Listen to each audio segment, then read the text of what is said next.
Hello everyone, we're doing an unboxing video for the next best greatest mini classic. It's not going to be the NES or the SNES or the Mega Drive or the Commodore 64 or even the Neo-Geo Mini or the PlayStation Classic. It's going to be something you might not have even expected. You going to help me out here, dude? It's only like 90 degrees outside, so it's a little bit hot today, but I do have the air on. Too bad you can't drink this Dr. Pepper dark berry flavor. I'm not quite tasting a dark berry flavor, but I do love my Dr. Pepper cream soda. So let's see what this is all about here. And thanks so much to Matt Franco for gifting me an Amiga here. It's an Amiga Mini. Yes, the Amiga 500 Mini.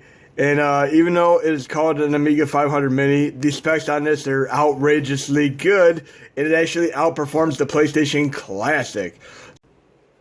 Okay, now that the cat is out of the bag, the very first thing I noticed right here is that the AC adapter is not included. I mean, this is the one thing that kind of irritates me because there is such a marketplace for cheap and crappy adapters and cords, and it is so easy for somebody to basically unintentionally buy one of these and fry their hardwares. I mean, you really got to go out of your way to buy a decent cable and cord nowadays. One of the number one reasons people have trouble with their mini classics is because they try using knockoff or fake or bootleg cables rather than the high-end typical cable that would have used to come with a phone, but nowadays they do not anymore, unfortunately.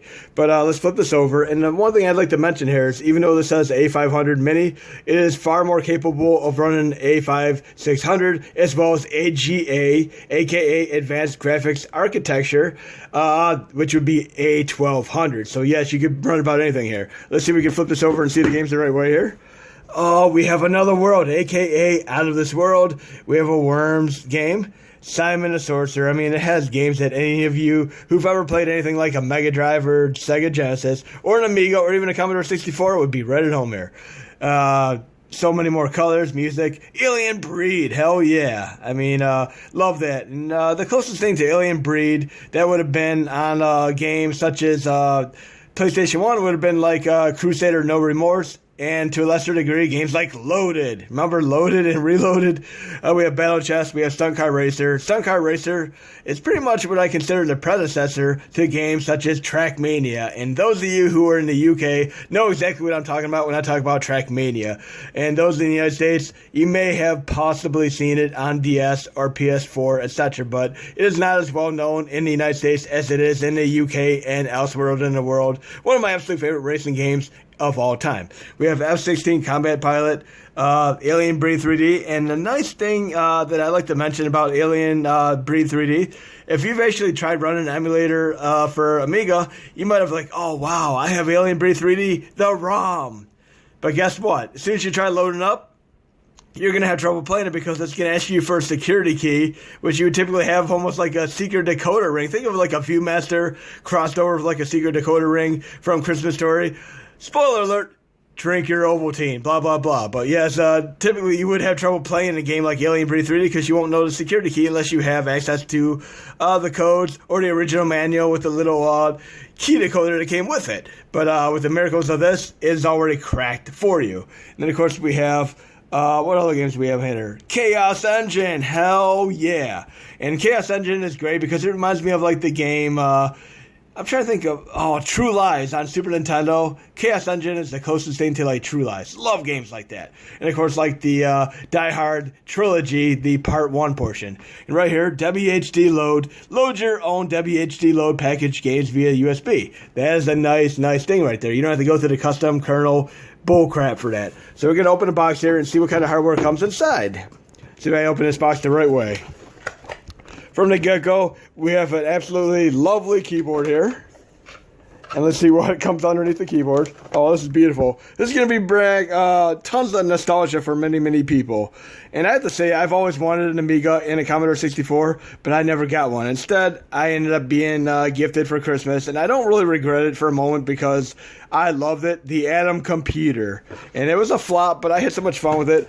And a little bit of an Easter egg tidbit here. The very, very first version to ever come to home consoles and computers of Dragon's Lair was on the Atom Computer, and then we're able to run it on FB Neo, by the way. It runs on FB Neo, the original Super game module. SGM. We have a quick start guide here, and I never read my quick start guides. I just plug and play. And we also have the controller and the mouse here. And I'm going to do another video where I kind of show the system up and running. Hello everyone, we're officially on another mini classic, the Amiga 500. Thank you, Mad Franco, for being so awesome and gifting me an Amiga 500. And wanted me to really get into the nitty gritty of getting this up and running as far as like the Xtreme course and all that fun stuff. And you're an incredible mate over the last...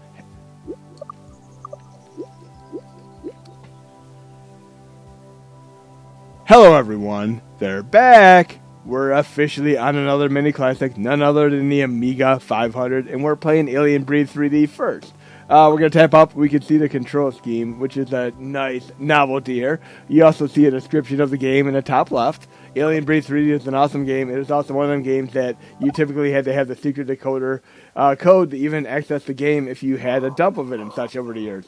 But we're going to play the game here, and we also have a virtual keyboard. Very, very slick. This is awesome. I mean, they put a lot of effort into this mini classic in contrast to one particular other one, which was a rush job for a Christmas release and failed as a result. But I still love that. It was a great, great moddable system up to this point. But there's one thing that I found really, really incredibly cool here. And this has nothing to do like the people who worked on the PlayStation Classic. They had time constraints and had to get it out before Christmas. And that's what was, unfortunately, its downfall in the end. I mean, if they would have taken more time, gotten stuff like Symphony and Night on there, it would have been awesome. But it is what it is. Check this out. Listen to the sound effects when I fight these enemies here. ATT walkers from Hoth. Let's try getting this enemy to come over by this thing here. Check this out. Check this out. Right here. Bam! That's one way to subdue them. Get all the enemies lined up here. We have 3 more over here. Check this out. Oh yeah, look at this. Like GoldenEye. Bam! Imagine if all the enemies lined up there. Hell yeah. Awesome, awesome game. Truly digging this. Now we can go back to the main menu. We can actually go down and do suspend states if we so choose to. We can go to the next game called Alien Breed, which is a lot like True Lies, Zombies Ate My Neighbors, Die Hard Trilogy on PlayStation 1, the first portion. Here we have Another World, which is a great cinematic experience, also known as Out of This World. I also love the same time frame. See the Atumba guy on the right there on Sega CD. You have to play the sequel with him. I mean, that was a great, great game. But Ninja Gaiden and this were 2 of the first premier cinematic experience games that I've ever played. And here's a little tidbit here. If you don't really do too well in these type of games, play the Super Nintendo version, which is far, far slower than the Mega Drive version. Mega Drive version is like blast processing, fast as hell.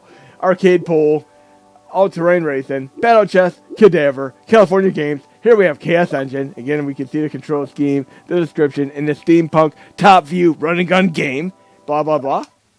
This is an advanced graphics architecture game, a.k.a. a 1200 model. I mean, this is far beyond like the original 500. We had 500, 600, a 1200. But here we got Chaos Engine, virtual keyboard, push the button here. And I love this, the fact that you can do 2-player mode activate by yourself because you have the ability to have a CPU-controlled opponent. Should we say, friend mate here. But in any case, games like Resident Evil 5 in contrast, I mean, this game came out way before Resident Evil 5, but remember playing Resident Evil 5 or even like the Star Trek on PS3, and the AI being so atrocious that your characters would like literally clothesline themselves on borders and objects and just like literally get stuck on the scenery. It was ridiculous. In a game like this, the AI person that helps you out is actually quite nice, and it actually makes the game pretty intense. I should have pushed start here. I was just not talking for a moment. Now we're taking it like beast mode activate from like, of course, stuff like X-Men here. And I love the speech in this system because, I mean, I had the Mega Drive and he had like games like, should we say, Joe Montana Sports Talk Football, which had the interest in speech. But here, it is actually pretty spot on speech. That is awesome. That is very, very cool.